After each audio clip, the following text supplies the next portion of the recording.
Chapter 26. Rejuvenating Bath. The 10th light day of Elimbu, 819. Shivering, I wake in near darkness. A single reed torch casts fitful rays of light across the dark stone walls. I tighten into a fetal ball to conserve my body heat. "Good you're awake," a male voice says. A middle-aged Druid moves from against the wall to my side. "I suspect you would like to know where you are." "That would be much appreciated. Is there any chance I could get some food too? Hares or mice?" "What?" "For the first 5 days you were here, that was all you would eat." "Is he daft? We do not eat hares. They're sacred." He chuckles to himself. "I am Egan. And you made it to Gwanwynsulis 10 days ago." Digging through my mind, the battle comes raging back to me. "Where are Ysella and the rest of my companions? Are they all right?" "Relax, Grami. There is a tale to be told. Some of it is good and some bad. Let me see to a meal for you. Then I will tell you what I know." He rises from his stool and takes the torch, my only source of light. As I lie alone in the dark, I probe my body to see if there is anything out of sorts. The arrow wound in my hip is tender, but clearly on the mend, and the infections on my arms are gone. I haven't been in this good shape since I left Solent Keep. How much time do I have left before Sown? I must have dozed, for I awakened to the smell of roasted pig. "Ysella, is that you?" She springs from the shadows and embraces me in a fierce bear hug. Her hair cascades off my shoulder and into my face. "Lavender," I say. "Do you like it?" she asks, bashful. "It's lovely. It reminds me of better times." Egan is holding his reed torch close to the runes carved into the wall. At least he's giving us the illusion of privacy. "Here, you have to eat," Ysella says. She cuts a slice of the pig's leg and holds it as if to feed me. I debate for a moment before deciding that I'm not so weak that I can't feed myself. Taking the meat, I barely chew before I swallow it down. Reluctantly, she hands over the knife and plate. I sit up and eat with abandon. "Ysella," Egan says gently, "I'm going to fill Grami in about what has transpired the last several days. Do you wish to stay?" She looks me over, her eyes suddenly watery.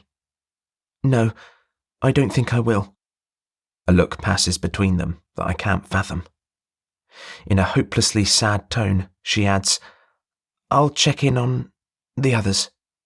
"Tell Sifra and Catel that they were stupendous," I say, "and tell Arthmael that I wouldn't be alive without his heroic deeds." There's a catch in her breath as she runs from the room.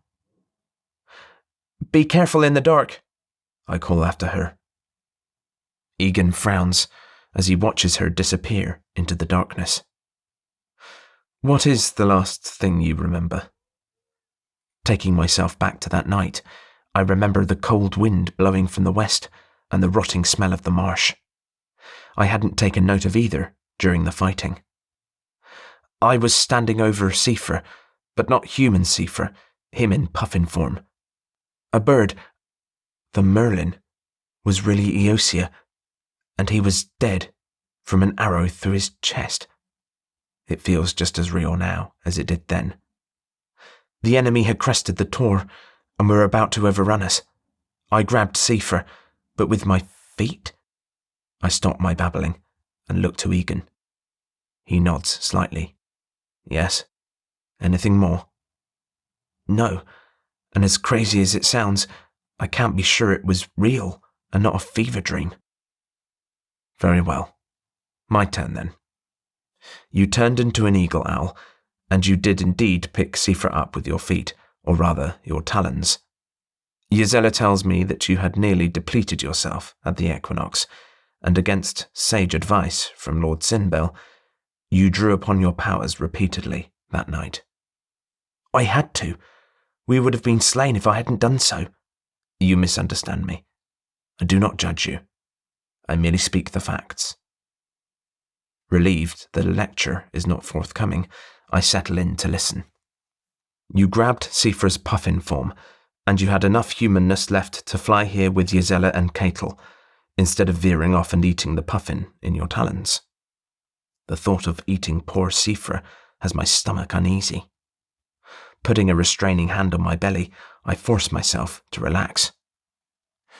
You and poor Sifra, however, were both at the limits of your powers, and neither of you would change back to human form despite coaxing from your companions. We dipped each of you into the 3 holy springs, and with the aid of the Earth Mother's 3 forms, you were finally able to change back to your natural self. And Sifra? I can't wait to talk to him. He came through and made his first animorph under extreme pressure. Egan turns toward the wall. Sifra never made the change, he says, with great sadness. I didn't crush him in my talons, did I? No, you did not harm him in any significant way. I'm afraid he has not been able to turn back to human form, and I have precious little hope that he ever will. He's still a puffin? Yes.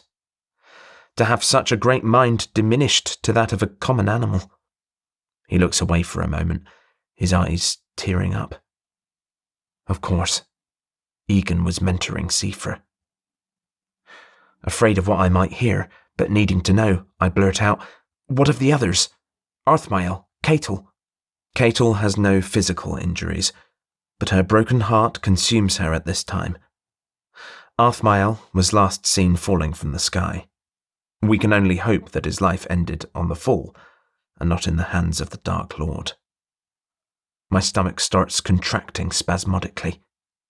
How could I have eaten so greedily when tragedy has befallen so many of my friends? This is probably a good time for another nap. You should regain your strength soon.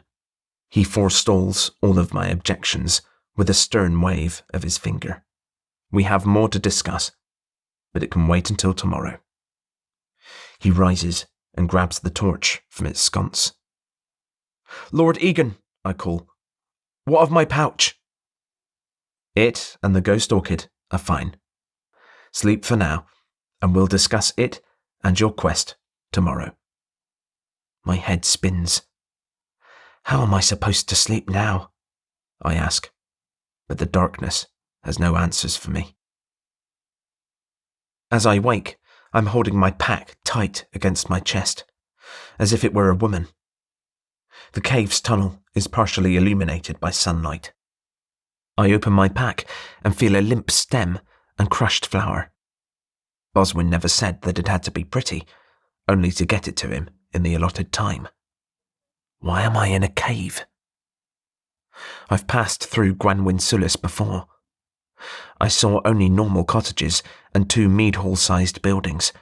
One is for drinking and one for healing. So why am I not there? I make my way out of the darkness. It's a bright autumn day, and I'm forced to keep my head down and shade my eyes. Belenos, I praise you every chance I get, but for once I pray that the clouds may obscure your brilliance. You're likely to get your wish, Egan says. The clouds are ready to take roost until spring. Despite his assurance, I head for the shade of the entrance stones and wait in the shadows. I judge we have time before prying eyes or ears return, so come with me and let me show you the Gwanwyn Sulis. It is there that you were granted the strength to change back to your human form. The rising steam from the spring has led to green mossy beards on the tree limbs around the pool. Each tree has its own distinct look as the water cools and drips slowly from their straggly locks.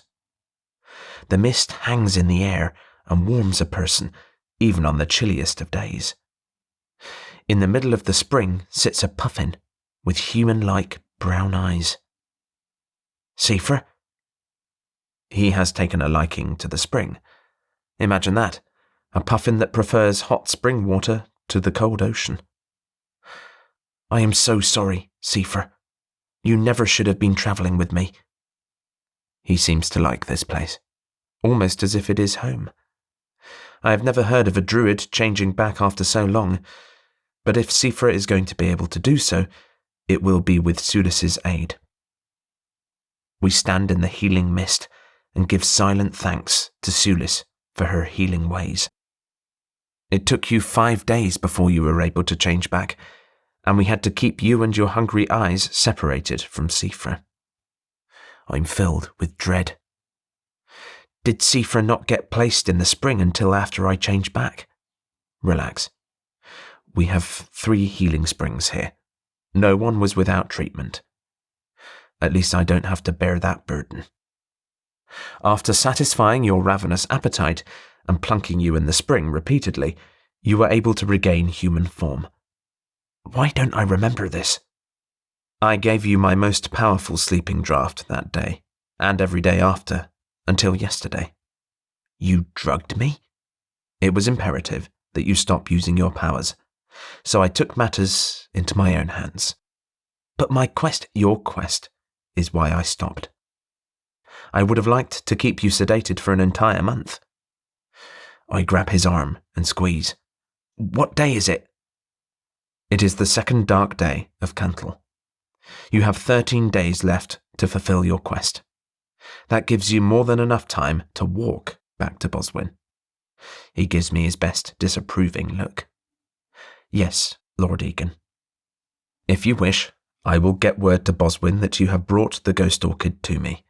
That should satisfy your quest. I don't wish to contradict you, Lord, but I do not think Lord Boswin will accept anything other than completing the quest as stated.